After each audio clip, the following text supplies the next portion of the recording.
Ini mualaf sampai sudah berkeluarga, anak 4. Tiba-tiba ngotot ketemu kami. Ketemu udah nangis segala macam. Itu lagi sholat. Di otaknya dia, hatinya dia tuh lagu sekolah minggu semua. Yesus itulah satu-satunya. Bapak Abraham mempunyai banyak sekali anak-anak. Lagu sekolah minggu, aduh dia menangis sejadi-jadinya. Dia ingat Tuhan Yesus. Cari pendeta siapa bisa layani mereka. Pendeta atau ada waktu. Ketemu kami doakan. Akhirnya dia kembali. Masa saya bilang Tuhan buang? Tidak mungkin. Tuhan tidak membuang orang. Apapun dosanya, termasuk mualaf, termasuk yang menyangkal jadi apapun. Asal dia mau bertobat. Ingat Yohanes 6 ayat 37. Itu ayat mengatakan, ya, semua yang diberikan Bapa kepadaku akan datang kepadaku. Dan barang siapa datang kepadaku apa? Ia tidak akan kubuang. Maka kalau ada mualaf-mualaf yang mau kembali. Kembalilah anak-anakku, Bapak menunggu ya. Sini, serius, ini saya ngomong. Kamu, Tuhan tunggu kamu. Tuhan berfirman, marilah kepadaku semua yang letih, lesu dan berbeban berat. Aku akan beri kelegaan kepadamu. Datang, kembali. Anak bungsu itu juga hilang kok. Dia pulang, Bapak usir dia atau peluk dia. Bapak peluk dia, kasih jubah baru, kasih kasut baru. Sekalipun jubah lamanya bau kandang babi.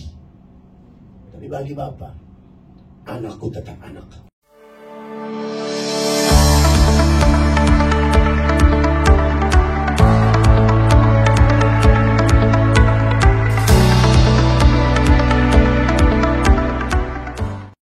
Tujuan dari beriman.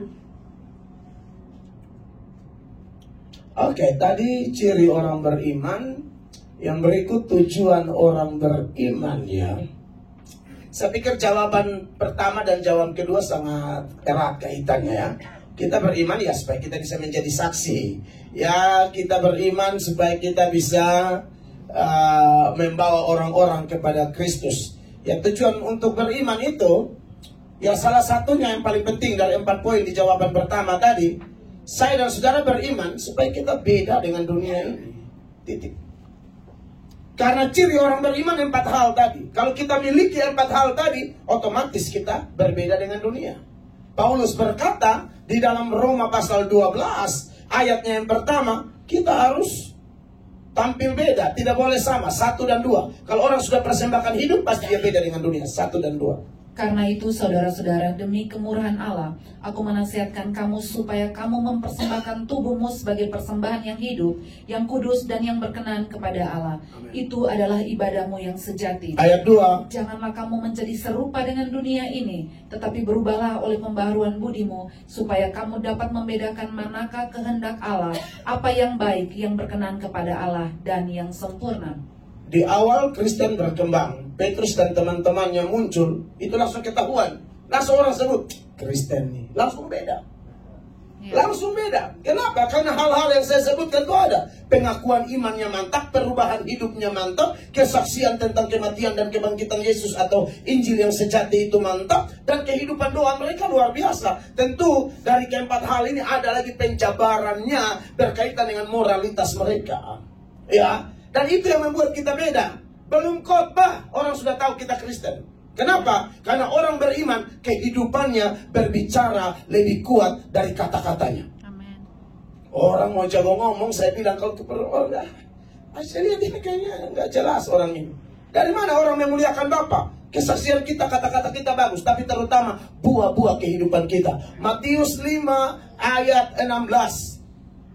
Saya kalau jawab harus dasar ayat. Ini tanya jawab Kristen, bukan tanya jawab tentang NTT. Kalau NTT nggak usah pakai ayat, Labuan Bajo, Sumba, gampang lah itu kan. Tapi ini firman masalahnya. Demikianlah hendaknya terangmu bercahaya di depan orang, supaya mereka melihat perbuatanmu yang baik dan memuliakan Bapamu yang di surga. Kapan orang memuliakan Bapa di surga? Melihat perbuatan yang baik. Amen. Jadi tujuan orang beriman itu supaya tampil beda. Karena iman tanpa perbuatan mati. Amen. Iman pasti ada perbuatan. Nah kalau perbuatan keluar, langsung orang tahu. Anak Tuhan Yesus ini. Ibu ini anak Tuhan Yesus. Pemuda-pemudi ini anak Tuhan Yesus. Papa ini anak Tuhan Yesus. Tak usah kita bilang, saya Kristen. Tato salib segala macam. Iya toh. Ada yang tato naga di sini. Ya naga di sini, salib di sini. Ya naga masih muda, umur 16, 17 sampai 20. 65 bukan naga, ulat bulu. Haleluya. Ya maksudnya gini, kalau ada orang bertato, orang tanya saya, Pak Mel, saya bertato nih, saya bertobat, perlu dihapus gak? Nggak perlu. Tapi ada orang yang ajak, sudah bertobat mulai tato. Menurut saya janganlah, kan kesaksian. Kalau dulu Anda bertato, tak usah hapus pun gak ada masalah. Asal pelayanan tak usah dipamer-pamer ya. Ada tato salib sini, miring salibnya. Itu bukan salib Yesus, salib penjahat di sebelah Yesus itu ya. Oke, saya pikir itu Ibu Tobing ya, Tuhan berkati. Oke, yang ketiga, mengapa orang Kristen harus punya iman? Oke, mengapa orang Kristen harus punya iman? Kalau tujuan iman supaya kita tampil beda. Tapi kenapa kita harus punya iman? Ini lebih penting. Karena tanpa iman kita tidak berkenan kepada Allah. Amin. Amin. Amin. Tanpa iman kita tidak berkenan kepada Allah. Ibrani 11 ayat 6. Ibrani 11 ayat 6. Tetapi tanpa iman tidak mungkin orang berkenan kepada Allah. Amin. Sebab barang siapa berpaling kepada Allah, dia harus percaya bahwa Allah ada dan bahwa Allah memberi upah kepada orang yang sungguh-sungguh mencari. Iya. Kenapa kita beriman? Supaya berkenan kepada Allah. Saudara, segala sesuatu yang kita lakukan tanpa iman itu dosa. Ya. Sampai hal-hal yang sepele, hal remeh. Makan minum tidak dengan iman, berpakaian tidak dengan iman, buka bisnis tidak dengan iman, dosa. Termasuk berkhotbah tidak dengan iman. Mana bukti ayatnya? Roma 14 ayat 23. Tetapi barang siapa yang bimbang kalau ia makan, ia telah dihukum karena ia tidak melakukannya berdasarkan iman. Betul. Dan segala sesuatu yang tidak berdasarkan iman adalah dosa. Garis bawahi kalimat terakhir itu. Dan segala sesuatu yang tidak berdasarkan iman, dosa. Nah, berarti tujuan iman sudah berkenan kepada Tuhan. Jangan main-main, dalam segala hal harus beriman. Nah, iman yang dimaksud di sini perlu saya kasih keterangan. Iman di sini adalah percaya kepada Yesus sebagai Tuhan dan Juru Selamat. Iman itu ada 3 jenis iman ya. Ada yang namanya practical faith, ada yang namanya historical faith, dan ada yang namanya saving faith. Ya, kalau practical faith ini berkaitan dengan kehidupan sehari-hari. Kita sakit atau bergumul minta gedung gereja, ya toh? Jemaat beriman, kita akan dapat gedung. Tuhan jawab, itu practical faith. Kalau historical faith adalah iman yang berkaitan dengan kepercayaan bahwa seluruh cerita di dalam Alkitab itu benar-benar nyata. Ada kelompok di dalam Kristen yang namanya kelompok liberal. Salah satu tokohnya Rudolf Bultmann. Dia bilang tidak semua cerita di Alkitab itu benar. Musa membelah lautan itu bohong, itu angin timur, angin barat ketemu makanya laut terbelah. Bukan mujizat itu katanya.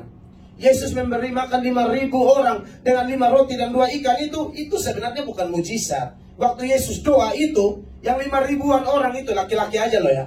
Belum tercatat perempuan dan anak-anak. Mereka udah bawa roti sendiri katanya.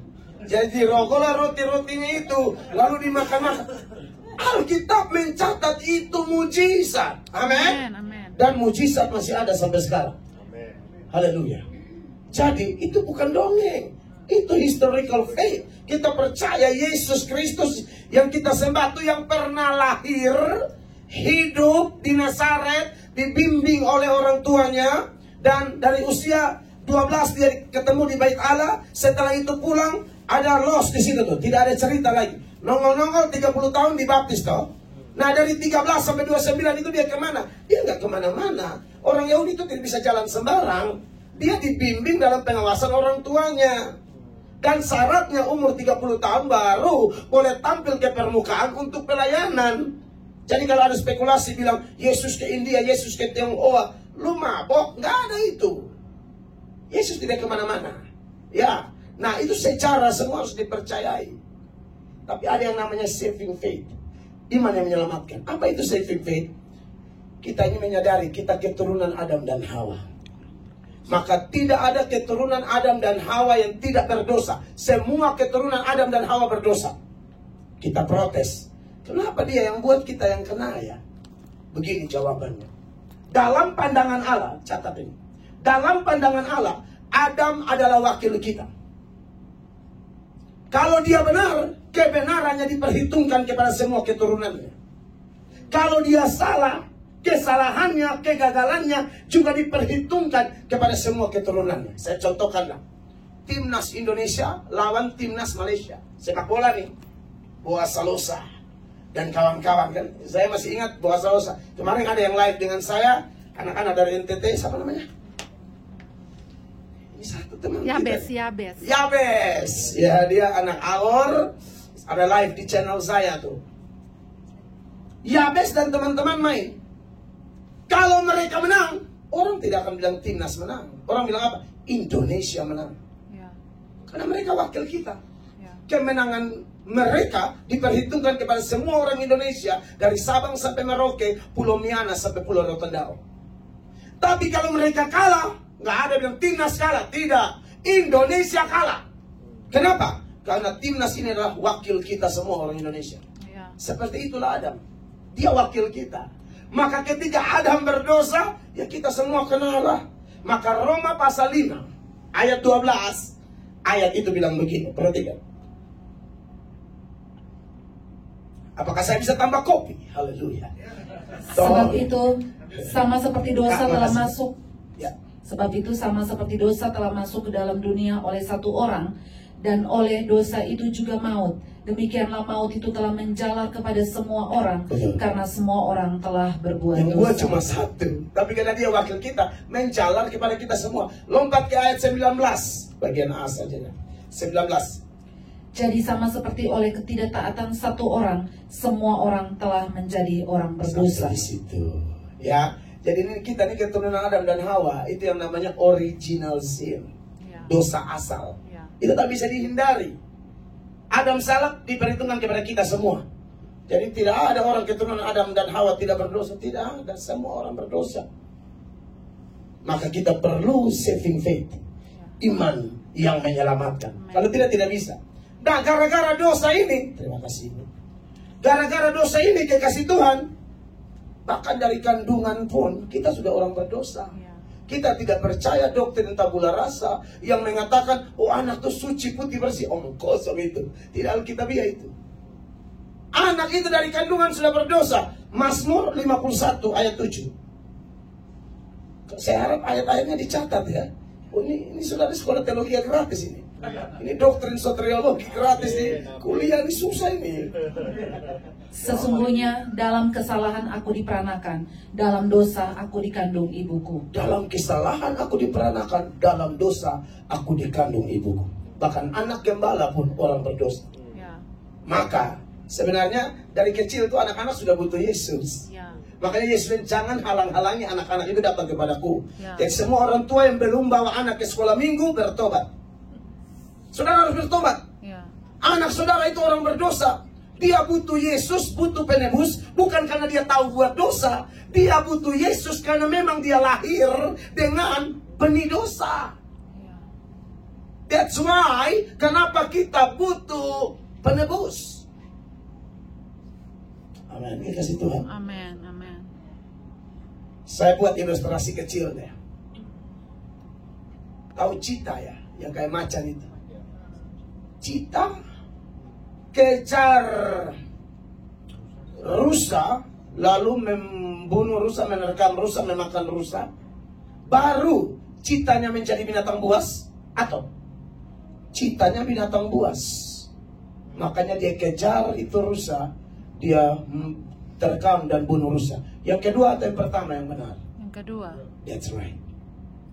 Mel Atok mencuri baru Mel Atok jadi orang berdosa, atau Mel Atok orang berdosa makanya curi?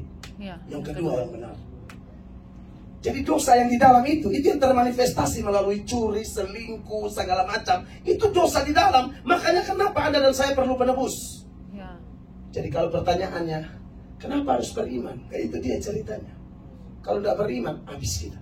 Ya. Percayalah kepada Yesus sebagai Tuhan dan Juru Selamat, maka semua dosa kita diampuni.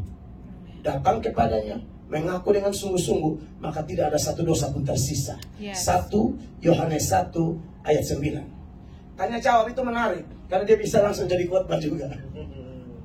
Jawab, Jika kita mengaku dosa kita, maka Ia adalah setia dan adil, That's right. sehingga Ia akan mengampuni segala dosa kita dan menyucikan kita dari segala kejahatan. Jadi ada di sini orang yang bilang dia tidak berdosa. Saya yakin pada waktu ada orang mengatakan saya tidak berdosa, sesungguhnya engkau sedang bikin dosa. Ulang. Kalau ada orang bilang aku tidak berdosa, engkau sedang bikin dosa saat engkau bilang engkau tidak berdosa. Dosa apa? Dosa menipu. Tipu siapa? Tipu dirimu sendiri. Ayat 8-nya, dari ayat 9, 8. Jika kita berkata bahwa kita tidak berdosa, maka kita menipu diri kita sendiri, Iya. dan kebenaran tidak ada di dalam kita. Penipu itu ada orang yang tidak berdosa. Pembohong itu. Kamu turunan Adam dan Hawa. Amin. Ya. Satu-satunya yang tidak berdosa siapa? Yesus Kristus. Amin. Karena syarat penebus minimal 2. Manusia biasa dan tidak boleh berdosa. Mau cari di mana manusia biasa yang tidak berdosa, tidak ada yang memenuhi syarat menjadi penebus, maka Allah harus jadi manusia. Amen. Itu ceritanya. Amen. Beri tepuk tangan bagi Tuhan. Itu kenapa dia menjelma. Karena kita semua berdosa. Mau Daud jadi penebus, aduh mata keranjang pun Daud itu. Iya kan? Jangan lihat istri orang, langsung dia lihat cek siapa tuh. Kayak lagu Ambo tuh, cek siapa tuh. Iya, cek siapa tuh, men, tolong cek siapa tuh. Ada lagu hip hop Ambon yang populer di TikTok tuh. Men, tolong cek. Men, tolong cek siapa tuh. Ya, men, coba cek. Ya kan? Mau bilang Musa pernah membunuh. Banting itu 2 loh batu, itu masih ditoleransi. Tapi pukul batu 2 kali, Tuhan bilang, Musa, kamu tidak hormati kekudusanku di depan orang Israel, kamu tidak masuk tanah Kanaan. Mau siapa? Tidak ada. Henok dan Elia sekalipun diangkat ke surga, mereka tetap keturunan orang berdosa. Kenapa mereka diangkat? Itu anugerah, bukan karena mereka layak. Amin. Amin. Ibu Maria juga orang berdosa. Dari mana kita tahu? Tafsir Alkitab itu ada data eksplisit yang jelas-jelas, tapi ada yang implisit. Yang implisit kelihatan dari nyanyian Ibu Maria di dalam Lukas 1 ayat 46-47. Ibu Maria nyanyi bilang apa? Lukas 1, 46-47. Lalu kata Maria, jiwaku memuliakan Tuhan, dan hatiku bergembira karena Allah juru selamatku. Iya. Jiwaku memuliakan Tuhan dan hatiku bergembira karena apa? Allah juru selamatku. Kalau ada seorang manusia mengatakan dia punya juru selamat, itu artinya dia orang berdosa. Ya. Makanya dia butuh juru selamat. Amin. Ya. Kalau dia tidak berdosa, dia aja jadi juru selamat. Ya. Tapi kalau dia bilang Allah juru selamat, secara implisit dia bilang selamatkan aku karena aku orang berdosa. Ya. Saya pikir itu jawaban untuk pertanyaan ketiga. Kiranya memberkati kita semua ya. Hanya dalam Yesus kita berkenan ya. Bapak, itu saya pilih ilustrasi terakhir untuk jawaban ketiga. Kita semua ini karena dosa tadi, kita kayak mikrofon ini, hitam, dosa. Tapi waktu kita terima Yesus, nah, Tuhan Yesus bungkuskan. Bapak tidak lihat kita lagi, Bapak lihat anaknya, bukan kita. Ya. Yang setuju beri tepuk tangan dulu. Bapak lihat Yesus, ada nggak dalam kita? Itu kenapa kita harus terima dia sebagai Tuhan dan Juru Selamat. Berani ini nggak ada, mau tipu, mau bantu gereja, mau sumbang apapun tetap hitam. Ya. Yang bisa bikin kita putih, the one and only Jesus Christ. Right? Amin. That's it. Tuhan Yesus memberkati. Next. Nextnya. Apakah dasar-dasar dari iman kekristenan? Apa dasar-dasar iman Kristen ya? Atau kekristenan? 31 Oktober 1517 ada satu peristiwa bersejarah yang kita kenal dengan istilah Hari Reformasi. Itu Martin Luther dan kawan-kawan membuat gebrakan. Kan mereka memprotes banyak hal, salah satunya surat pengampunan dosa. Katanya kalau mau minta ampun harus dapat surat pengampunan dari rohaniwan atau pemimpin agama. Martin Luther protes itu. Dia pasang 95 dalil atau 95 tesis di gereja Wittenberg, Jerman. Dia pakukan di pintu gerbang gereja. Dari 95 dalil itu diringkas menjadi 5 sola. Sola gratia, sola fide, sola scriptura, Solus Christus dan Soli Deo Gloria. Inilah dasar-dasar kita. Ini pilarnya. Selamat hanya karena anugerah, selamat hanya karena iman, ya, hanya Alkitab. Jadi kalau mau tahu apa-apa, back to the Bible. Jangan tanya pendapat ini, pendapat itu. Bahkan semua sholat tergantung pada ini. Mau belajar anugerah di sini. Makanya kenapa kita jawab ini pakai ayat semua. Mau belajar anugerah di sini, mau belajar iman di sini, mau belajar hidup memuliakan Allah di sini. Amen. Ya, mau belajar tentang Yesus satu-satunya pengantara ada di sini. Karena solus Kristus itu hanya Kristus. Amen. Inilah 5 pilar dasar kekristenan. Kenapa kita selamat? Karena anugerah. Tanpa Allah memberikan anugerahnya, kita semua mati rohani. Bapak Ibu terkasih, ya, kita mati rohani. Ini ada hubungan dengan jawaban-jawaban tadi, bahwa orang berdosa itu mati. Ada jenis-jenis kematian. Ada mati jasmani, ada mati rohani. Mati jasmani definisinya begini: terpisahnya tubuh dengan roh. Tubuh itu dari tanah kembali menjadi debu, roh kembali kepada penciptanya. Tolong, semoga saya tidak salah, Pengkhotbah pasal 12 ayat 7. Pengkhotbah 12 ayat 7, tolong baca dulu, apakah debu? Dan debu kembali menjadi tanah seperti semula, dan roh kembali kepada Allah yang mengaruniakan. Itu namanya mati jasmani. Kita lagi tunggu nomor antrian semua untuk mengalami ayat itu. Satu orang mati satu kali, toh? Ibrani 9 ayat 27. Ini tentang kematian jasmani, ya. 9 ayat 27, Ibrani 9 ayat 27. Dan sama seperti manusia ditetapkan untuk mati hanya satu kali saja, Sesudah dan itu? sesudah itu dihakimi. Iya, ini mati jasmani. Tapi ada ayat yang namanya mati rohani. Mati rohani itu jasmaninya masih hidup. Ya, masih pergi kerja, masih makan steak, makan pho, Korean barbecue, right? Dan lain-lain. Tapi rohaninya bermasalah.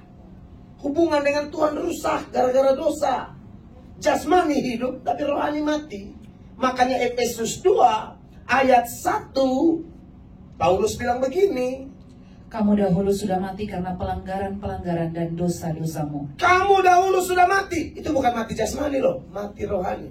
Pelanggaran dan dosa-dosamu. Jadi kekasih Tuhan, maka kalau orang terima Yesus, yang mati rohani ini dihidupkan kembali. Bagaimana dia bisa hidup? Ya karena kasih karunia. Ayat 4 dan 5 langsung. Tetapi Allah yang kaya dengan rahmat, oleh karena kasih-Nya yang besar, yang dilimpahkan kepada kita, Amen. telah menghidupkan kita bersama-sama dengan Kristus, Amen. sekalipun kita telah mati oleh kesalahan-kesalahan kita. Oleh kasih karunia? Oleh kasih karunia kamu diselamatkan. Iya. Jadi kekasih Tuhan, itulah sebenarnya definisi tentang dilahirkan kembali. Tanpa Allah melakukan ini, kita tidak bisa respon. Kalau ada jenazah, kalau kita punya orang tua, kerabat meninggal atau tetangga kenalan, kita pergi sudah dalam peti, Anda kasih lewat di sate babi, dia tidak akan, sudah mati, nggak bisa respon. Ya, terus stick apa yang di villa tadi? Recommended Billy Chase itu, ya, kasih lewat, ya, New York stick, ya, California stick, Bali stick, Parapat stick, semua stick. Seibabi, dia nggak bakalan respon. Kenapa? Sudah mati. Sebenarnya orang mati rohani pun begitu. Sekalipun dia duduk dalam gereja, pendeta khotbah sampai mati pun dia nggak akan respon kalau Tuhan tidak melahirkan dia. Jadi kalau ada Bapak Ibu di sini, Anda bisa respon firman. Bersyukurlah kepada Tuhan, karena Tuhan menghidupkan Anda kembali. Kalau tidak, mana ada hati buat apa gereja-gereja? Orang making money kok di Amerika, udah ada duit, ngapain gereja-gereja? Mendingan kita kumpul di bengkel. Maksudnya adalah satu tempat yang tidak boleh. Haleluya. Ini contoh-contoh praktis aja, ya kan? Ngapain ikut-ikut? Jadi kalau misalnya Pak Rudi Huta Barat bisa bergereja, jangan bilang karena itu gara-gara Bang Fajar. Bukan, Tuhan, Pak. Bang Fajar cuma alat. Amen. Jangan bilang karena Pak Pantas. Bukan, Pak Pantas cuma alat. Amen. Saudara dengar firman, Anda bisa dengar. Itu karena Tuhan buka hati Anda. Saya tidak percaya ada pendeta hebat. Saya tidak percaya. Amen. Tidak percaya. Jadi kalau ada seorang pendeta bicara dan Anda rasa seperti ada kobaran di hidupmu, percayalah Roh Kudus bekerja. Amin, amin. Saya nggak percaya pendeta bisa membuat orang memperhatikan khotbah. Tapi kalau orang mati rohani, biar pendetanya bagus, khotbah tetap tidur dia. Apa sih berhentilah kau? Gitu katanya. Iya kan? Masih ingat Ibu Lydia, seorang businesswoman, yang di dalam Kisah Para Rasul 16 ayat 14. Lydia ini, dia dengar firman, dia perhatikan khotbah atau ajaran Paulus. Apa penyebabnya? Mari kita lihat ayat ini. Seorang dari perempuan itu yang bernama Lydia turut mendengarkan. Ia seorang penjual kain ungu dari kota Tiatira yang beribadah kepada Allah. Perhatikan kalimat selanjutnya, ini yang saya persoalkan. Tuhan membuka hatinya sehingga ia memperhatikan apa yang dikatakan oleh Paulus. Tanpa ini, orang tidak perhatikan khotbah. Tuhan membuka hatinya sehingga ia memperhatikan. Ini businesswoman, penjual kain ungu. Orang kain ungu dulu itu mahal loh. Sekarang kain ungu di Senen pun banyak. Ya kan, di pasar apa, pasar Senen itu? Impres itu 50.000 ungu semua, mulai dari taplak meja sampai order. Ya kan? Dulu kain ungu hanya bangsawan dan rohaniwan. Itu kain mahal. Ini orang berduit, ngapain dengar khotbah? Tapi kenapa dia dengar? Tuhan buka hati. Amin, amin. Kira-kira itu jawaban saya. Jadi sola gracia itu dasar iman. Ya, pendengar semua. Kasih karunia kita diselamatkan. Lalu kita diberi iman. Iman itu juga dikaruniakan. Bukan kita beriman dengan sendirinya. Jadi kalau kita bisa respon firman, bisa respon Tuhan, bisa memberi diri dibaptis dan lain sebagainya, itu karena Allah menghidupkan kita kembali. Amin. Gembala belum tanya juga, saudara tanya duluan, Amang, saya bisa bantu apa? Itu karena Tuhan bekerja. Amin. Saya tidak percaya itu karena itu Tuhan bekerja. Dari mana kita tahu? Saya buktikan dengan satu data lagi ya. Efesus, maksud saya Filipi 2 ayat 13. Ini ayat menarik sekali. Kalau kita bisa melakukan pekerjaan karena Tuhan bekerja. Karena Allah lah yang mengerjakan di dalam kamu, baik kemauan maupun pekerjaan, menurut kerelaan. Allah yang mengerjakan sehingga kita mau dan kita rela. Kalau Allah tidak bekerja, kita telepon gak angkat-angkat ya. Tapi kalau Allah bekerja, dia telepon duluan. Gimana acaranya itu? Gimana itu posisinya? Sistemnya gimana? Kabel-kabelnya? Nah itu kan itu yang ku cari kan? Itulah pekerjaan Tuhan itu. Amin. Oh wow. Kita beberapa waktu lagi, khusus di gereja ini, karena teman-teman dari gereja lainnya mau dapat gedung baru ini. Orang-orang serius, ya. Saya ke Colorado lagi, saya hancurkan kuasa kegelapan. Dan kemudian seterusnya 5 pilar itu ya. Sekali lagi, sola gracia, sola fide, solus Christus. Ya, lalu sola scriptura, artinya selalu reading Bible ya. Baca Alkitab setiap hari. Yesus berkata apa? Kamu tidak hidup dari roti saja, kamu hidup dari firman Allah ya. Saya punya prinsip dalam hidup, no Bible, no breakfast. Firman dahulu, supaya saya tahu makanan mau seenak apapun, restoran mau seenak apapun di Colorado, kalau belum baca Alkitab, saya nggak mau makan. No Bible, no breakfast. Lalu kita hidup selalu memuliakan Allah. Amin. Amin. Itu dasar-dasar iman. Silakan lanjut, Tuhan berkati. Hubungan sosialisasi di luar gereja dan di dalam gereja. Apabila kita bertemu dengan orang-orang yang sama di dua tempat, apalagi ibu-ibu, butuh penerangan supaya ibu-ibu tidak membawa private issue atau matters ke dalam gereja. Ya, oke, simpelnya kalau saya pahami pertanyaan ini, sosialisasi atau relasi kita dengan orang, katakanlah kita ada masalah dengan seseorang, ya. Ini yang saya pengen dikoreksi ya. Kita ada masalah dengan seseorang, katakanlah saya dan istri, anggap aja kita orang lain. Saya masalah dengan beliau atau dengan papa, jangan ibu ya. Saya takut kejadian benar-benar ya. Dijauhkan Tuhan itu ya. Aduh, kalau suami istri gak sehat, biarkan tertutup. Gak mau saya ya. Saya sama Bapak Gembala, Bapak Antas, kita ini ada konflik, entah masalah bisnis, entah masalah tersinggung, entah waktu kumpul keluarga saya undang gak datang, ya kan? Jadi saya menandai, begitu kau ya, gitu kan? Tahu-tahu datang ke gereja, ketemu di sini, masalah yang di sana, kok saya bawa-bawa masuk ke sini, gitu ya maksudnya? Begitu Pak intinya pertanyaan itu ya. Oke, saya pikir memang ini satu pergumulan yang saya lihat ada dalam gereja ya. Di mana-mana, di seluruh dunia. Apalagi semakin bertumbuh satu gereja, pasti yang begini-begini pasti ada. Ya. Katanya ada dua jenis, ada satu yang jenis kayak lalat, atau ada yang kayak lebah. Kalau lalat, tempat sebersih apapun dia akan cari yang kotor. Bila gerejanya sudah rohani, itu orang dia hanya mau tunggu kapan orang ini salah, itu lalat. Lebah beda, mungkin tempatnya kotor, tapi dia akan cari kembang, dia akan cari bunga. Tempat mana? Mending kita cari kayak lebah begini. Soalnya mau cari orang sempurna di mana? Ya. Saya ini didik istri saya, apalagi perempuan-perempuan ini pas tentang ibu-ibu kan. Ya udahlah, ibu jadi korban untuk hari ini. Serius, namanya perempuan kan, saya nggak ngerti cara berpikir perasaan perempuan itu beda sama laki-laki. Kalau kita laki-laki gampang kali kita mengampuni, gampang. Oh tapi kalau ibu-ibu, darah Yesus berkuasa. Bukan ibu-ibu di Colorado, ibu saya, istri saya. Serius ini nanti kita posting di YouTube loh. Saya gak edit buang ini. Kalau ngomong istrinya dia gak posting, ku posting pula.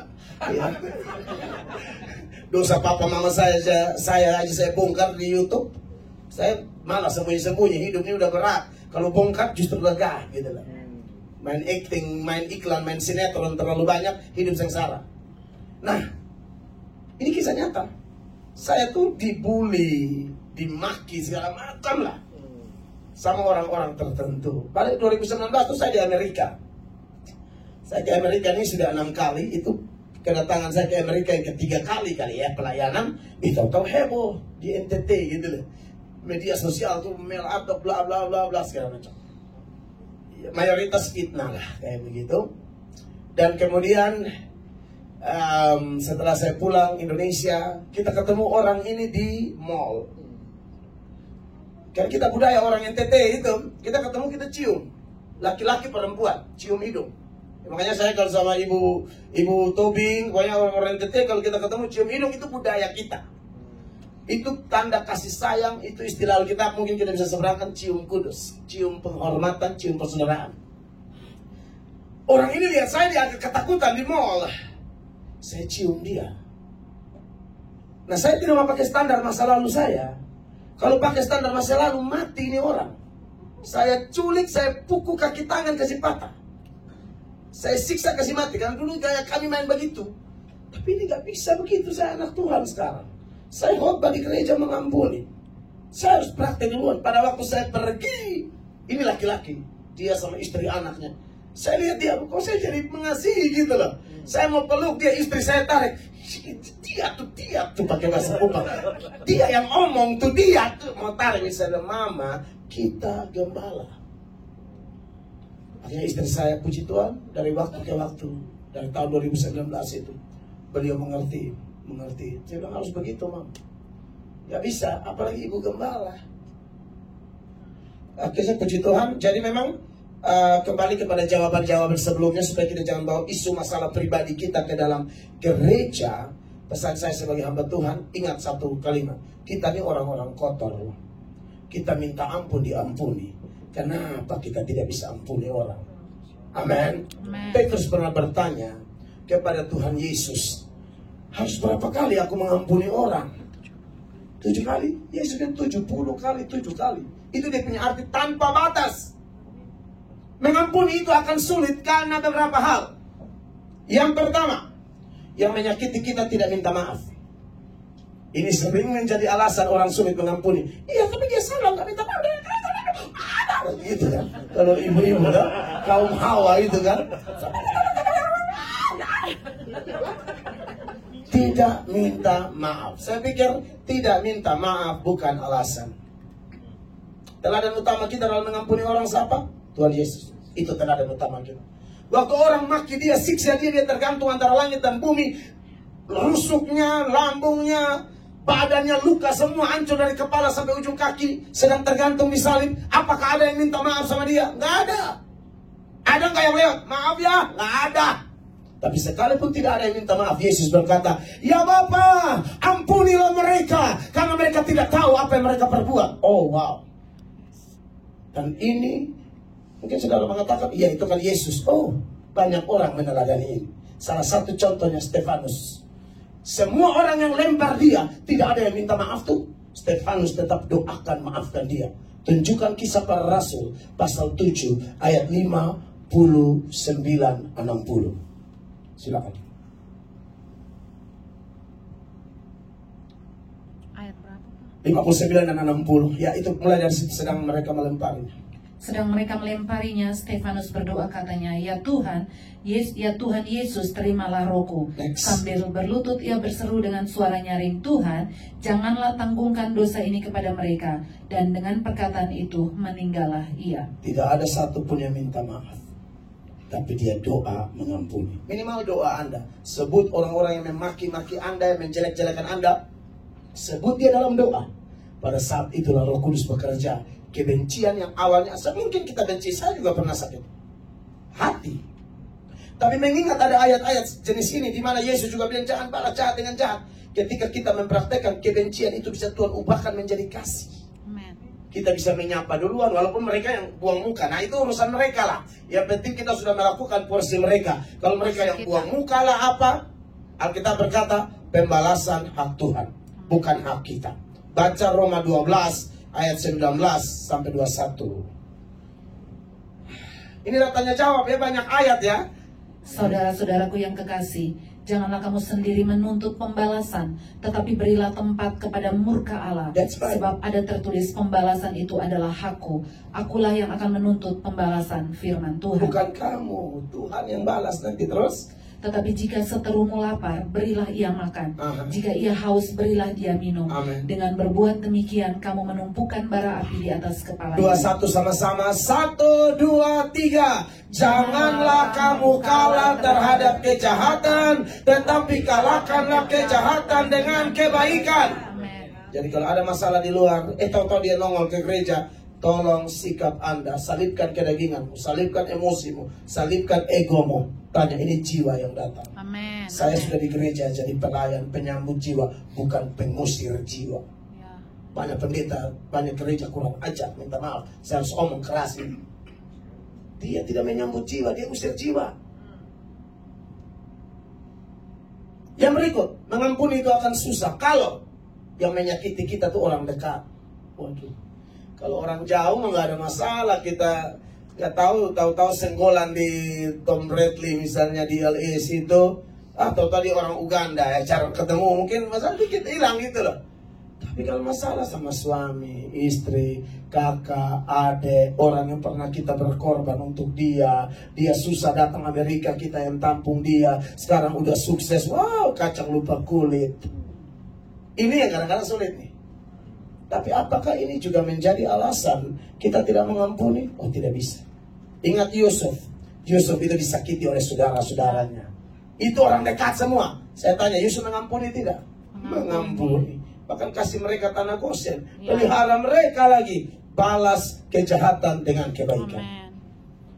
Yang berikut, kenapa orang susah mengampuni? Karena dia selalu, kita sudah ampuni dia, buat lagi. Ingat yang Yesus bilang kepada Petrus tadi, bukan 7 kali, 70 kali 7 kali. Kalau dia bikin salah kepada kamu, 1 hari dia bikin 7 kali, dan 7 kali dia minta maaf, 7 kali kau harus ampuni dia. Ya. Bersama Tuhan kita pasti bisa. Amen. Kalau pakai kedagingan kita berontak.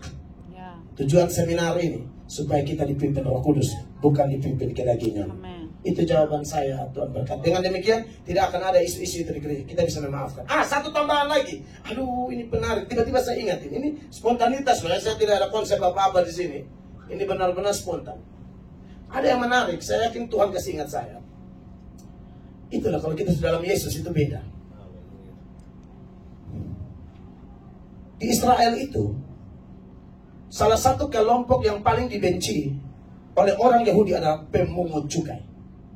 Salah satu. Kenapa pemungut cukai itu dibenci? Pemungut cukai itu kebanyakan orang Yahudi, tapi yang mengabdi kepada pemerintah Romawi. Ya. Jadi pemungut cukai itu dianggap antek-antek orang kafir. Nah, doktrin Yahudi ini kan keras. Orang Yahudi tidak boleh bergaul dengan orang non-Yahudi. Larangannya keras. Tolong dulu saya sebagai data pembanding, Kisah Para Rasul 10 ayat 28 aja. Bagian A aja deh. Kisah Para Rasul 10 ayat 28. Ia berkata kepada mereka, kamu tahu Betapa kerasnya larangan bagi seorang Yahudi untuk bergaul dengan orang-orang yang bukan Yahudi. Ya. Atau masuk ke rumah mereka. Saudara lihat, ini memang aturan dari dulu. Nah, pemungut-pemungut cukai itu sangat dibenci. Dan salah satu kelompok yang sangat membenci pemungut cukai itu namanya kelompok Zelot. Zelot itu, ini biasanya orang-orang muda kemana-mana bawa pisau. Dapat lihat pemungut cukai di mana mereka akan tusuk kasih mati di situ. Tapi saudara lihat ini jawaban. Dalam kelompok 12 murid itu ada dua kelompok ini. Ada Lewi pemungut cukai dan ada Simon orang Zelot. Anda bisa bayangkan bagaimana kalau Simon orang Zelot ini ketemu Lewi di luar Yesus. Pasti Lewi ditikam kasih mati. Tapi ketika mereka ketemu di dalam Yesus, yang di luar itu dibuang. Kita sekarang dalam Kristus, kita saudara. Yang lama biarlah berlalu, yang baru sudah datang. Amin. Jangan lagi bawa-bawa masalah dari luar ke gereja ya. Kita harus betul-betul clean di sini ya. Tuhan Yesus memberkati. Itu jawaban saya. Pertanyaan berikutnya, ini simak dari Matius 26, 70-75. Di mana Petrus menyangkal Tuhan Yesus 3 kali sebelum ayam berkokok. Pertanyaannya, apakah orang Kristen yang bermualaf dapat disamakan perbuatannya dengan Petrus, yaitu dalam hal menyangkal? Apakah setelah Petrus menyesali perbuatannya, ia dimaafkan oleh Tuhan Yesus? Bagaimana dengan si mualaf bila menyesali perbuatannya dan kembali masuk Kristen? Masihkah mendapatkan pengampunan dan keselamatan yang dijanjikan? Luar biasa pertanyaannya. Petrus menyangkal tapi diterima. Kalau mualaf ini mungkin konteksnya adalah dulu dia Kristen. Mualaf ini istilah yang populer di kalangan teman-teman Muslim ya. Kalau ada non-Muslim masuk Islam itu mualaf. Kalau Islam pindah ke agama lain namanya murtadin, ya kan? Oke, karena ini dalam konteks kita orang Kristen, kalau ada mualaf yang tinggalkan Kristen dengan alasan apapun, entah menikah lah, ada juga yang alasan jabatan, ada yang alasan uang, ya bahkan pendeta sekalipun bisa mualaf, ya kalau alasan-alasan seperti itu. Apakah bisa disamakan dengan Petrus? Petrus diampuni, lalu mualaf ini bagaimana? Oke, untuk memahami ini saya mulai dengan begini. Ada 3 cara menyangkal Tuhan. Ada 3 cara orang menyangkal Tuhan. Yang pertama, dia menyangkal seperti Petrus menyangkal. Kenal tapi bilang tidak kenal. Oh saya nggak kenal, padahal kenal nih. Kenal Pak Pantas nggak pamer? Nggak kenal. Loh itu waktu makan bersama di buffet itu. Oh bukan Pak Pantas. Itu dosa ya. Oh kau kenal. Kau makan sama-sama, kok main-main salju sama-sama. Kok masa tidak kenal? Kenal Bang Hendra nggak kenal? Dosa ini. Kenal dong. Nah, ada jenis menyangkal itu. Tapi yang kedua, ada jenis menyangkal namanya sikap diam. Tahu kebenaran tapi tidak ngomong. Tahu kesalahan tapi tidak tegur. Ini orang main aman. Mungkin dia pakai filosofi dunia atau prinsip orang dunia yang berkata diam itu emas. Diam untuk kebenaran bukan emas, pengecut. Itu bukan emas, kau pengecut. Kebenaran kok kau diam bagaimana? Makanya saya tuh suka ribut-ribut di media. Hanya orang Colorado yang suka saya. Yang lain nggak suka. Pendeta itu kontroversi sekali. Cek dulu dong, kenapa saya ribut? Semua pendeta diam aja, orang ajar salah-salah di media bagaimana ditonton oleh puluhan ribu orang. Ya udah kita dukung doa aja. Ya ampun. Kalau dia nyatakan apa yang salah, tegurlah. Itu ada tuh di 2 Timotius 4 ayat 2. Apa di situ firman Allah berkata? 2 Timotius 4 ayat 2. Beritakanlah firman, siap sedialah baik atau tidak baik waktunya. Ya. Nyatakan apa yang salah, tegurlah dan nasihati dengan segala kesabaran dan pengajaran. Ya, tegur dengan dasar pengajaran, bukan kita tegur dengan sentimen pribadi. Itu dosa. Itu kedagingan itu. Nah, jenis menyangkal yang ketiga adalah menyangkal dengan perbuatan. Yang pertama dengan kata-kata, yang kedua sikap diam, yang ketiga dengan perbuatan. Pengakuannya mantap dia. Oh, aku Kristen, tapi perbuatannya jahat. Orang jenis ini menyangkal Tuhan. Dari mana kita tahu? Apa dasar ayatnya? Titus 1 ayat 16. Ini contoh orang-orang yang menyangkal dengan perbuatan.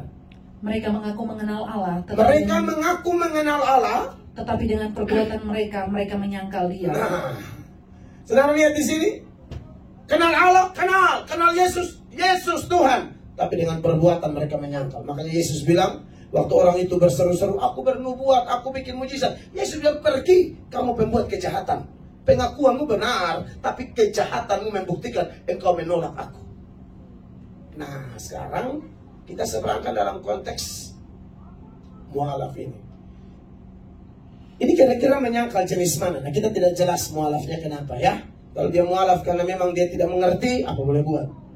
Kalau dia mualaf karena uang, nah itu repot juga. Tetapi, menurut saya, apapun jenis penyangkalannya, tapi kalau dia mau berbalik, saya yakin Tuhan terima. Saya yakin Tuhan terima. Selagi napas masih ada, selama jantung masih berdetak, dan masih ada kerinduan kembali, saya yakin Tuhan tidak mungkin tolak. Bisa jadi dulu dia Kristen, tapi dia kemudian menyangkal jadi mualaf, karena memang dia bukan Kristen sejati. Dia hanya Kristen KTP, seperti jawaban-jawaban sebelum yang saya buat. Tapi justru setelah dia mualaf itu dia ketemu Tuhan. Tuhan punya cara, ini kan macam-macam. Ini saya tidak sarankan jadi mualaf loh ya. Ini just in case kan.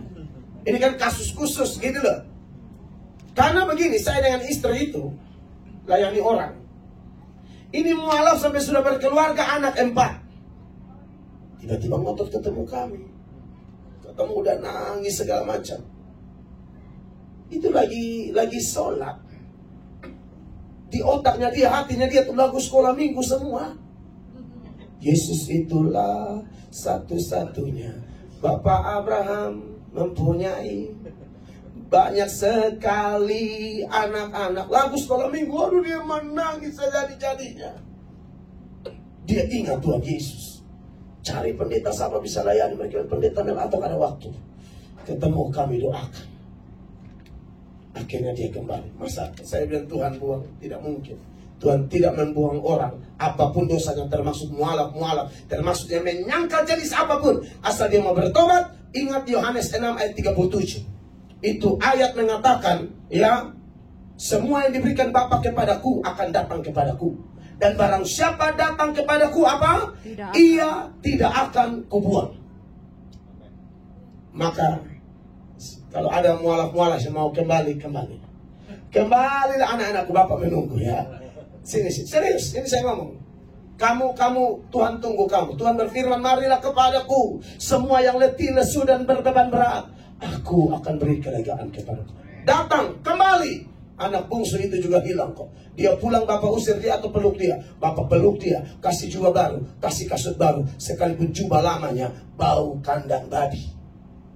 Tapi bagi Bapak, anakku tetap anak. Si bungsu sudah berpikir. Dalam Lukas 15 ayat 11 sampai 32 itu baca sendiri. Terlalu panjang kalau saya suruh baca ya. Itu udah kacau kali anak itu. Dia anggap bapaknya tidak penting. Karena orang Yahudi itu warisan dibagi kalau bapaknya meninggal. Bapak masih hidup, dia sudah minta warisan. Artinya apa? Bagi anak ini warisan lebih penting dari bapak. Dia pergi jauh dari rumah bapak. Kenapa? Di rumah bapak banyak aturan. Anak ini tidak mau diatur. Tapi Anda lihat, itu sisi negatifnya. Sisi positifnya adalah ketika semua bencana, harta, kekayaan habis, dan itulah konsekuensi pergi tinggalkan Bapak, Anda pasti habis. Tapi Anda kata Anda sudah habis, Anda terpuruk, Anda mau pulang, apakah Bapak tolak? Tidak. Amen. Anak itu bilang begini, aduh di rumah Bapakku banyak pembantu, banyak makanan, babu aja makannya nambah. Saya di sini mau join sama babi-babi. Kau berani makan, saya gigit kau. Tapi dia bilang, asal aku pulang. Kalau Bapak terima aku sebagai babu aja sudah syukur. Waktu dia pulang, saudara-saudara, babu di Israel tidak pakai alas kaki. Dia pulang, Bapak kasih alas kaki. Tambah banyak omong, Bapak hanya mau bilang, kamu tetap anakku. Kamu bukan babu. Jadi pulanglah. Bapak menunggu. Itu jawaban saya.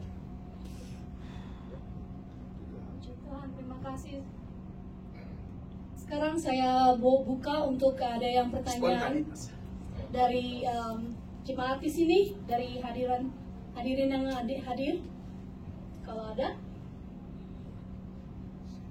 Oke, Pak Jesai. Tadi sempat Kasih mic-nya. Ibu, mic ya. Silakan. sebentar. Enggak, itu aja. Oh ya, supaya sekalian. Dua-dua itu supaya masuk di kamera. Tadi sempat dibahas tentang ayat pembaharuan, berubah dalam pembaharuan budimu. Mungkin bisa dijelaskan itu lebih lanjut, Pak Pendeta, apa maksudnya pembaharuan budi. Terima kasih. Luar biasa Pak Esi, Pak Jesai, pertanyaan yang menarik sekali. Dalam Roma 12 ayatnya yang kedua tadi ya, dijelas dengan ayat itu dikatakan di sana ada kalimat berubahlah oleh pembaharuan budi ya. Coba ditunjukkan. Roma 12 ayat 2. Iya. Roma 12 ayat 2 tadi. Janganlah kamu menjadi serupa dengan dunia ini, tetapi berubahlah oleh pembaharuan budimu. Iya, oke, sampai di situ. Jadi memang pertobatan seseorang itu ya Pak dan semua jemaat itu memang kalau orang disebut ciptaan baru itu dimulai dari pembaharuan pikiran. Ada satu kata dalam kata Yunani namanya metanoia. Kalau kata yang dipakai sini kalau tidak salah, pembaharuan atau berubah itu metamorfosa, berubah bentuk, tidak seperti lama lagi. Nah, orang ternyata diubahkan Tuhan ketika orang bertobat, itu dia malah mengalami perubahan pikiran 180 derajat. Kalau dulu dia ke utara, sekarang dia ke selatan. Ingat, bertobat itu perputaran 180. Jangan 360, ini kumat kembali ini. Ya, ini gila lagi. 100, ada yang bertobat tapi kebablasan 360 dia. Cukup 180. Ya. Kalau dulu dalam barisan panjang menuju neraka, sekarang diubahkan jadi barisan panjang menuju sorga. Nah, ada data-data yang menuturkan bahwa memang kalau orang diubahkan itu pikirannya berubah, Pak. Saya contohkan beberapa data. Semoga saya ingat. Efesus 4 mulai ayat 22 sampai 24. Efesus 4 ayat 22 sampai 24 sebagai data pembanding, yaitu bahwa kamu berhubung dengan kehidupan kamu yang dahulu, harus menanggalkan manusia lama yang menemui kebinasaannya oleh nafsunya yang menyesatkan. Itu manusia lama loh ya. 23. Supaya kamu dibaharui di dalam roh dan pikiranmu. Sampai di situ. Supaya kamu dibaharui dalam roh dan pikiranmu. 24. Dan mengenakan manusia baru yang telah diciptakan menurut kehendak Allah di dalam kebenaran dan kekudusan yang sesungguhnya. Menurut data-data ini, orang kalau berubah budi itu, Pak Yesaya dan semua jemaat, itu dirubah dalam roh dan pikiran. Nah, saya contohkan praktis. Waktu Petrus berkhotbah dan Petrus suruh orang bertobat, sebenarnya Petrus sedang menyuruh hal ini. Berubah dong pikiran kamu. Dan Petrus berkhotbah itu di hari Pentakosta. Kisah Para Rasul 2 ayat 1 sampai 11 ada terjadi beberapa fenomena Pentakosta. Ada tiupan angin keras, ada lidah-lidah api, dan ada glossolalia atau orang berbahasa lidah. Lalu dari 3 fenomena ini muncullah 2 reaksi. Yang pertama orang bingung, yang kedua orang menyindir. Mereka mabok nih.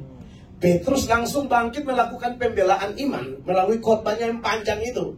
Itu dari ayat 14 sampai ayat 36, panjang banget khotbah itu. Itulah pengkhotbah. Kalau saya pernah bahas khotbah ini, itu khotbah memang harus ada dasar-dasar ayat. Gak bisa ngomong, baca satu ayat, ngomong ngalor ngidul kemana. Gak bisa. Khotbah itu beritakan firman. Harus ada firman. Nah, Petrus kutip Mazmur, kutip Yoel, segala macam sepanjang khotbah itu. Ternyata khotbah itu dahsyat. Jemaat tergugah. Tergugahnya di ayat 37 dari Kisah pasal 2. Panjang kali khotbah ini. 37, perhatikan saya untuk menjawab Pak Esa. Saya kalau jawab itu harus detail ya Bapak Ibu ya. Jadi begitulah. Ketika mereka mendengar hal itu, hati mereka sangat terharu. Lalu mereka bertanya kepada Petrus dan rasul-rasul yang lain, apakah yang harus kami perbuat, saudara-saudara?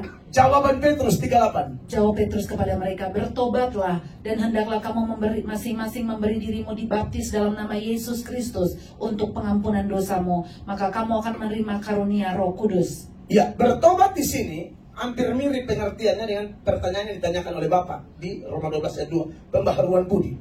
Mari bertobat. Kalau dulu kamu salah menilai Yesus, pikiranmu Yesus itu penyesat, Yesus itu pembawa sekte, sekarang berubah.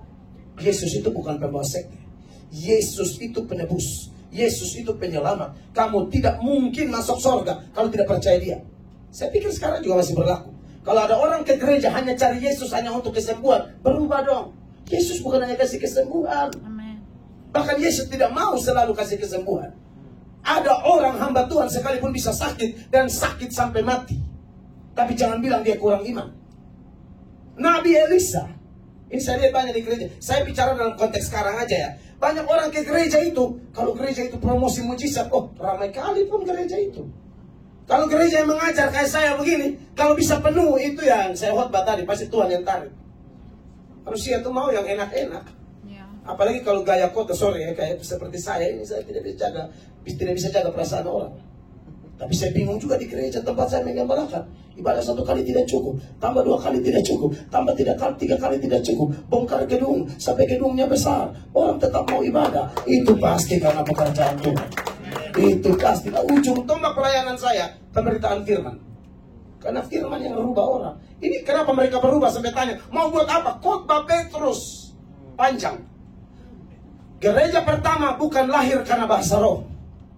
Gereja pertama bukan lahir karena tiupan angin keras.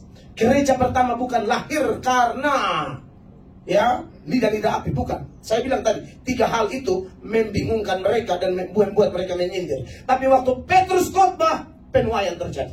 Amen. Setelah ini mereka dibaptis, 3.000 orang bertobat. Jadi sudut pandang kita, Pak, kepada Yesus sudah beda. Bukan cuma kepada Yesus, semua yang berkaitan dengan Yesus. Sudut pandang kita kepada gereja. Dulu mau kita datang di gereja, merokok di pintu gereja. Sekarang nggak bisa. Gereja itu rumah kudus. Amen. Kudus itu dari kata Yunani, kata Ibrani-nya kados, kata Yunani-nya hagios. Hagios itu artinya dipisahkan dari dan dikhususkan bagi. Dipisahkan dari dunia, dikhususkan bagi Allah. Itu kudus. Dulu mau kita lihat gereja biasa-biasa, lihat ibadah, apa sih ibadah? Tapi sekarang beda sudut pandang kita, berubah, Pak. Budi kita berubah. Dulu kalau lihat suami itu remeh kali, ibu-ibu yang belum bertobat, panggilnya pun nggak manja. Wah,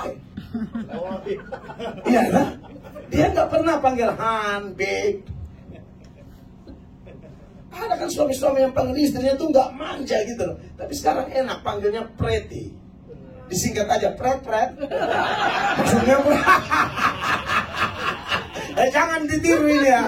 Singkat tapi diberi penjelasan. Pretty maksudnya. Pret-pret dikirain kampret. Bro.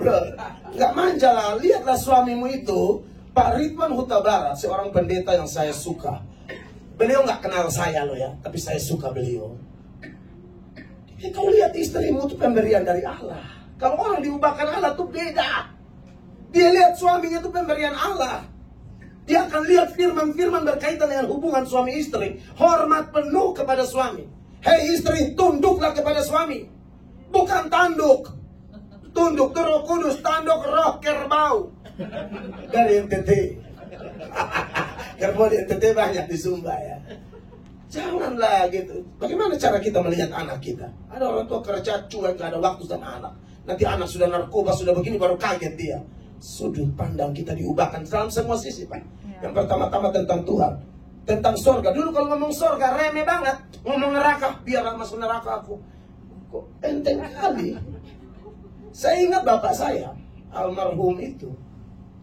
Saya suruh bertobat, dia marah. Orang NTT itu mungkin mirip orang Batak kali ya. Saya nggak tahu ya. Tapi kalau anak kecil, kau nasihatin orang tua, cari hal kau, biar pendeta sekalipun.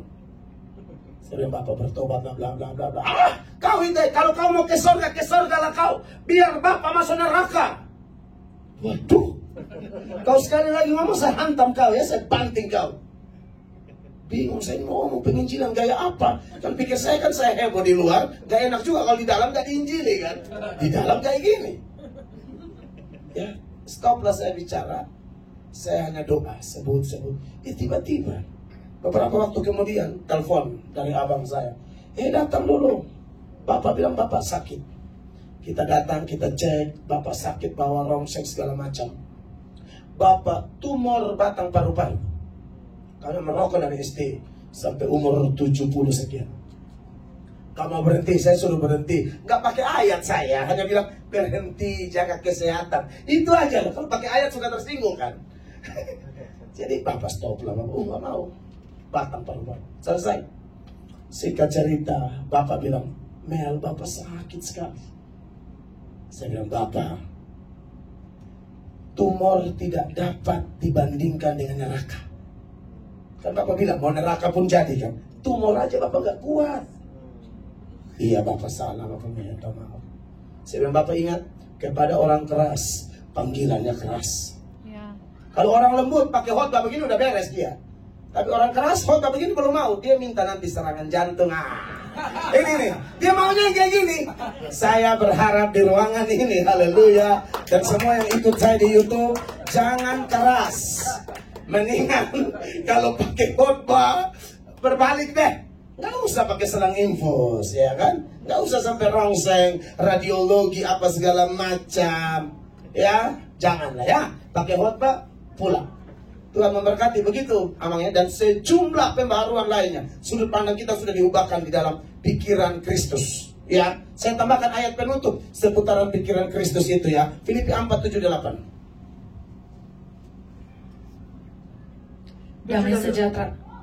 Damai sejahtera Allah yang melampaui segala akal akan memelihara hati dan pikiranmu dalam Kristus Yesus. Jadi akhirnya saudara-saudara, semua yang benar, semua yang mulia, semua yang adil, semua yang suci, semua yang manis, semua yang sedap didengar, semua yang disebut kebajikan dan patut dipuji, pikirkanlah semuanya itu. Pikirannya jadi berubah nih, positive thinking sekarang. Itu baru budi Pak. Tuhan berkati. Ada lagi dari Ibu Sinda. Mama, kasih mikrofon. Sini aja, ibu aja. Oh, ya. Pakai alat itu dulu ya. Saya mau tanya dari Matius 12 ayat 43 sampai 45. Tolong Itu baca. tentang Kembalinya roh jahat. ya, kembali roh jahat. Nah, di sini maksudnya mungkin kalau pikiran manusia ya, kita mau bertobat atau kita bertobat, kita ikut retret, pas rata-rata kebanyakan mungkin orang bertobat pada saat retret ya, di jamaah Tuhan, pemulihan, pelepasan. Nah, setelah lepas retret atau selepas dan lain-lainnya, dan lantas kita berusaha gitu, pulang ke rumah, baca Alkitab, doa, mesbah keluarga, bla. Mungkin nanti 1 bulan, 2 bulan hilang. Nah, terus udah gitu bagaimana caranya, mungkin ini juga buat masukan buat semuanya ya, karena saya banyak dengar dari rekan-rekan yang mungkin saya sendiri atau semua orang ya sama halnya seperti itu. Nah, mulai kendor, tapi ntar kalau udah ditanya, aduh saya mau doa tapi ngantuk nih, saya kerja nih, udahlah nggak apa-apa lah, ntar kan saya udah didoain, saya udah bertobat, saya udah pemulihan. Nah, apakah dalam pertanyaan saya ini, bagaimana caranya setelah orang dipulihkan, setelah selesai diproses melalui proses Tuhan, setelah Tuhan jamah penuhan Roh Kudus, bagaimana bisa memelihara terus tanpa ada gangguan dari iblis atau membuat kita nggak males gitu? Luar biasa pertanyaannya. Beri tepuk tangan dulu buat pertanyaan Ibu Sinda.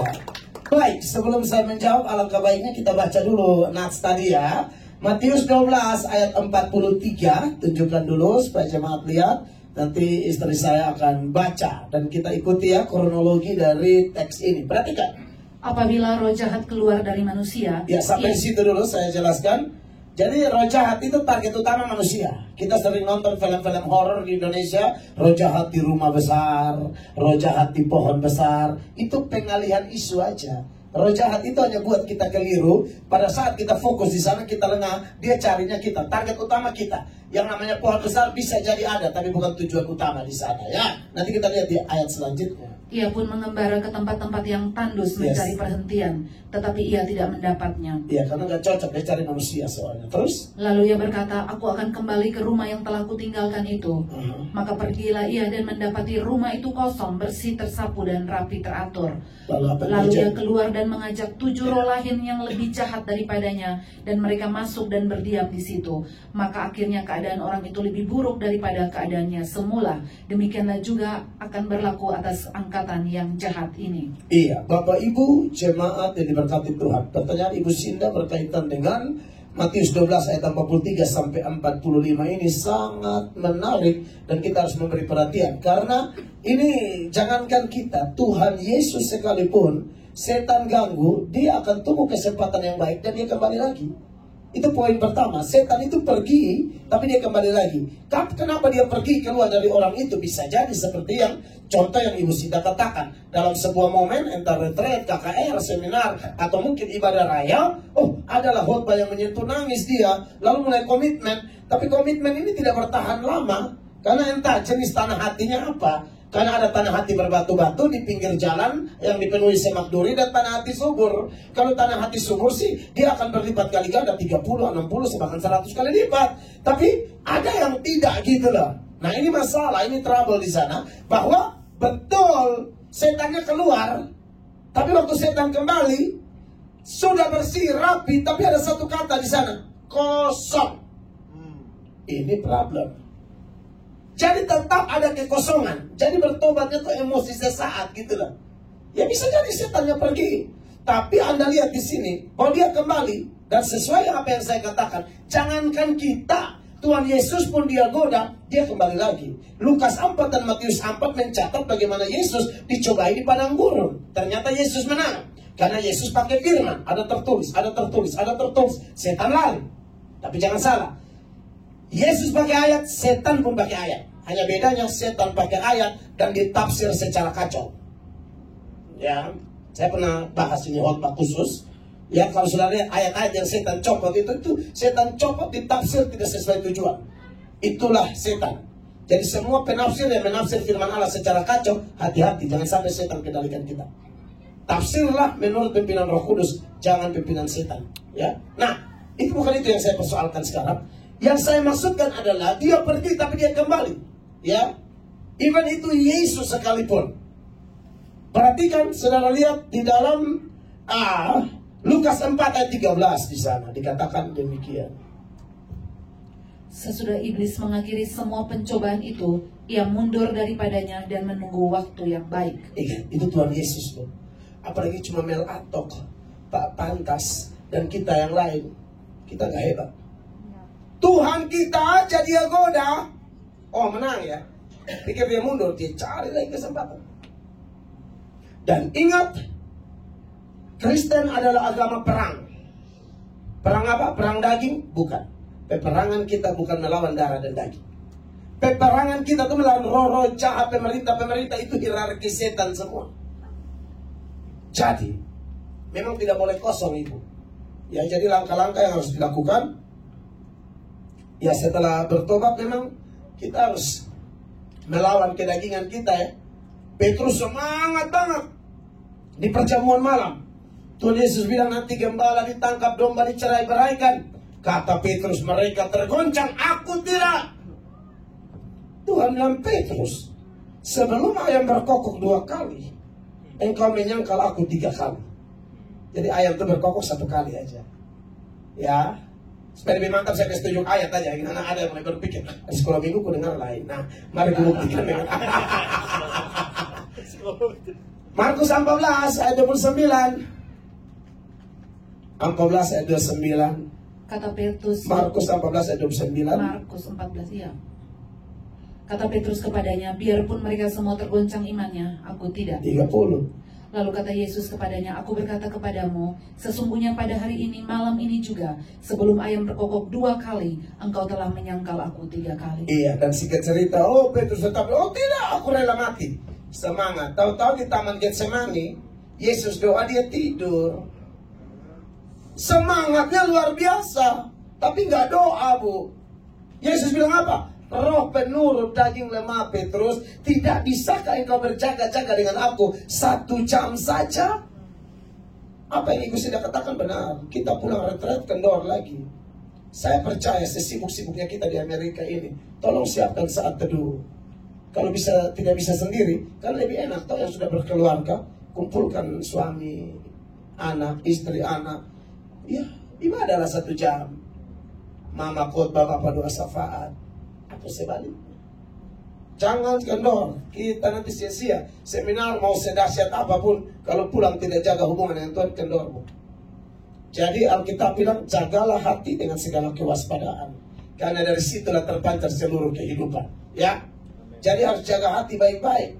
Takutnya kalau tidak jaga hati, segala macam masuk. Kenajisan masuk, kepahitan masuk, ketemu orang yang pernah salah sama kita emosi lagi. Itu jaga hati. Jaga hati dengan cara apa? Banyak berdoa, banyak baca Alkitab. Jangan jauhkan diri dari pertemuan ibadah. Sibukkan diri terus dengan pelayanan. Lawan. Ada konflik dalam diri yang harus kita lawan. Kalau kita tidak lawan, akan kacau.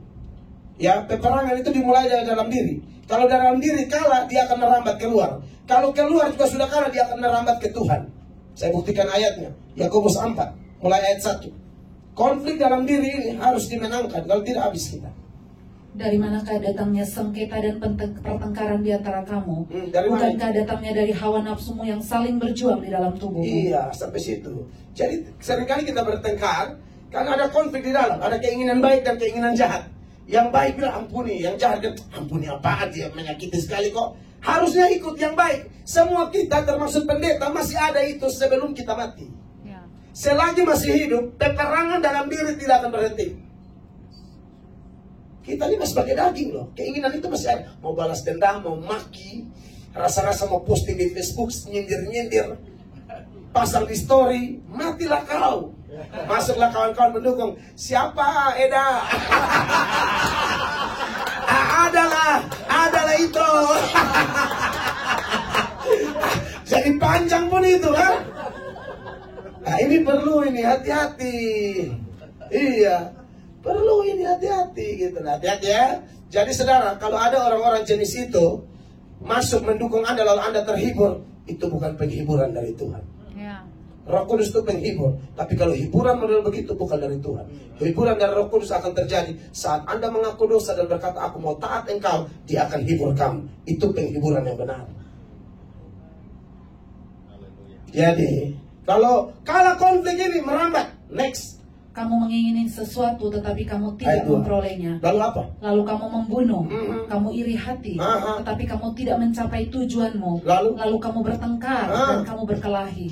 Kamu tidak memperoleh apa-apa karena kamu tidak berdoa. Konflik dalam diri kalah, konflik dengan sesama. Lalu itu ayat tutup dengan kamu tidak berdoa. Kalau orang tidak berdoa itu konflik sama siapa? Tuhan. Berdoa itu kan kepada Tuhan. Maka perlu kita hati-hati. Tapi percayalah Ibu, kalau kita jaga keintiman kita dengan Tuhan, hidup kita disingkat loh. Kita mati nggak tahu kapan. Saya bingung kalau orang sudah 60 masih rasa diri kuat. Itu tidak lama lagi sangkakala berbunyi itu. Jangan rasa diri hebat. 50, 60 masih sosokan. Aduh, anak baru lahir aja Tuhan bisa kasih mati. Ambil nyawanya, apalagi yang sudah mendekati. Tolong lihat akte kelahiran sekaligus kalender ya. Maksudnya begitu. Itu jawaban saya. Tuhan berkati. Siapa yang tanya tadi ya? Mau Ibu Sinda, Tuhan berkati. Tuhan berkati Ibu ya. Next. Ya ini terakhir. Saya udah lapar juga ya. Terakhir ada lagi. Oke, dari Bapak siapa?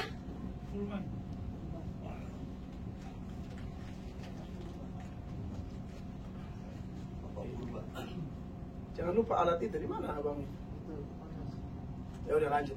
Terima kasih atas kesempatan ini mengenai iman kekristenan ya. Jadi iman itu kan ada penurutan. Jadi penurutan itu kita memberikan pertumbuhan kita.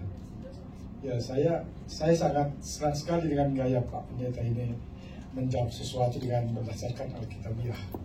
Jadi saya mau menanyakan mengenai perpuluhan. Jadi kita memberikan keperpuluhan kepada Tuhan. Tapi di Amerika ini kita seakan-akan kita mau memintanya kembali perpuluhan kita itu dengan mengajukan di income tax gitu. Bagaimana menurut Alkitabiah? Terima kasih.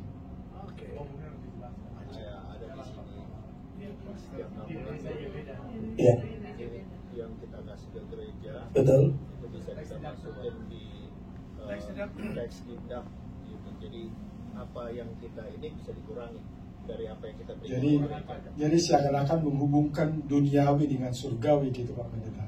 Karena income tax itu bisa perpuluhan itu nanti di Bisa dapat kembali. akhir tahun kita Dapat deduct. kembali lagi. Yang Nggak klaim, apa-apa. yang memberi. Ya kita klaim Dan itu lagi aturan Tuhan. memang. Itu aturan di Amerika. Bisa diikuti, bisa enggak. Ya. Enggak ada masalah kalau Oke, ngerti saya. Oke, puji Tuhan. Memang beberapa waktu ini lagi heboh di media. Ada orang-orang tertentu yang bilang perpuluhan sudah tidak berlaku lagi. Itu jelas omong kosong ya. Perpuluhan itu tetap berlaku sampai hari ini. Hanya memang kalau kita bicara perpuluhan, tentu perpuluhan bukan yang paling penting. Makanya video terbaru saya buat kemarin di Santa Monica. Saya jalan-jalan sama istri ya. Saya itu begitu, jalan kemana pun jadi khotbah gitu loh. Saya nggak mau hanya menghabiskan jalan foto-foto laut ya. Di Kupang juga laut banyak ya. Mau itu langsung jadi khotbah gitu loh. Ide langsung keluar, apa nih, mau ngomong apa, isu apa yang lagi berkembang gitu loh kan. Ada banyak data yang membuktikan bahwa perpuluhan itu masih berlaku. Saya kalau mau nanti nonton kembali saja tanggapan dengan penuh kasih untuk membantu. Ada namanya Pastor Brian atau Brian Siwarta yang heboh viral di TikTok, yang dia bilang kita harus Alkitabiah bukan ayatiah. Alkitabiah itu artinya keseluruhan ayat yang bahas satu topik ditafsir secara bersama-sama. Itu Alkitabiah. Mau perjanjian lama, perjanjian baru digabungin sehingga dapat intinya gitu loh. Kalau ayatiah, copot satu ayat ngomong semau gue. Nah itu ayatiah. Nah Pastor Brian itu ternyata bukan Alkitabiah, ayatiah. Karena dia bilang, oh di perjanjian baru tidak adalah perpuluhan. Yesus itu ajar perpuluhan. Salah satunya ya di Matius 23 ayat 23. Hanya saja perpuluhan bukan yang paling penting. Saya nanti mau lengkapnya nonton aja di YouTube saya ya. Tuhan berkati. Silakan baca.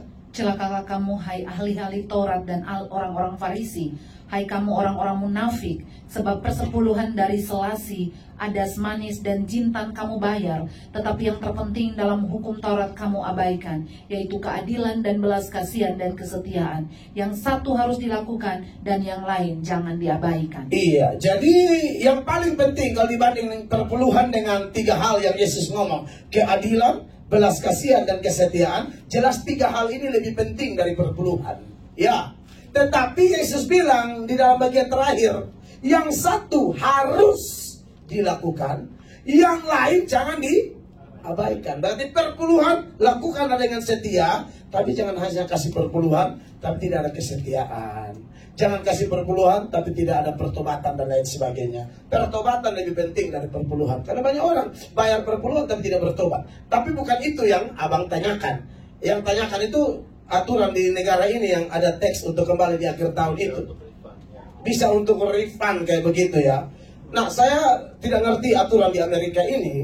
Tapi kembali kepada kitab suci, sebenarnya tidak boleh kita ambil. Puji Tuhan karena aturan di sini kan tidak keharusan kan. Kita boleh pakai, boleh enggak. Menurut saya tidak boleh. Perpuluhan itu kalau kita ambil kembali sudah bukan perpuluhan lagi namanya. Persembilan, apa 90? Udah 9% atau 8% aja. Jangan. Kita jangan ikut aturan itu. Kalau memang tidak ada yang memaksa di sini kan. Di sisi lain pemerintah juga hamba Allah. Tapi kita bersyukur kita tidak dipaksa untuk melakukan itu. Jangan. Menurut saya tetap kita berikan pakai prinsip yang tadi. Karena kalau kembali lagi sudah bukan perpuluhan namanya ya. Ingat perpuluhan itu uang Tuhan bukan kita. Kita punya tuh 90. Syukur dia minta perpuluhan. Kalau dia minta 50% mati kita. Datang menuju persembahan leher miring semua mati gitu. Iya kan? Jadi kenapa Tuhan minta perpuluhan? Bukan karena Tuhan butuh uang kita, Bapak Ibu. Tuhan tidak butuh uang kita. Dia pemilik langit bumi kok. Kenapa perpuluhan? Itu hanya melatih ketaatan kita, kedisiplinan kita mulai dari perkara kecil, yaitu perkara benda mati yang bernama uang. Tuhan mau lihat kita lebih mengabdi kepada Allah atau kepada Mammon. Kalau mengabdi kepada Allah, taatlah membayar perpuluhan, ya. Tapi di samping itu juga taatlah untuk mengasihi, melayani, dan hal-hal lain yang sudah kita sampaikan jawab sepanjang acara ini. Tuhan memberkati. Shalom. Wah, saya serahkan kepada Bapak Gembala. Oke, semua sampai jumpa yang di YouTube.